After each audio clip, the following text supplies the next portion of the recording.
شفت كواليس صفقة بن شرقي رجل الأعمال الزملكاوي اللي راح يتفاوض معاه؟ ما شفتش؟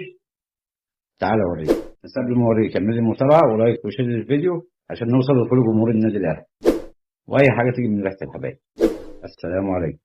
كواليس صفقة بن شرقي.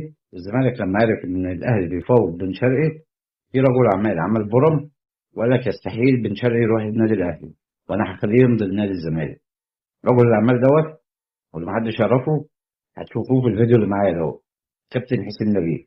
والكابتن حسين لبيب وهو بيفاوض بن شرقي على طريقة العتاولة. بس قبل ما نشوفه ما تنساش تعمل لي المتابعة ولايك وشير الفيديو عشان نوصل لكل جمهور النادي الأهلي، وزي ما قلنا أي حاجة تيجي من ريحة الحبايب. شوفوا الفيديو اللي جاي. خليك معايا، المصلحة عندنا. عايزك تفهم. نادي الزمالك اكبر قلعه رياضيه في مصر. معلش يا كابتن، معلش.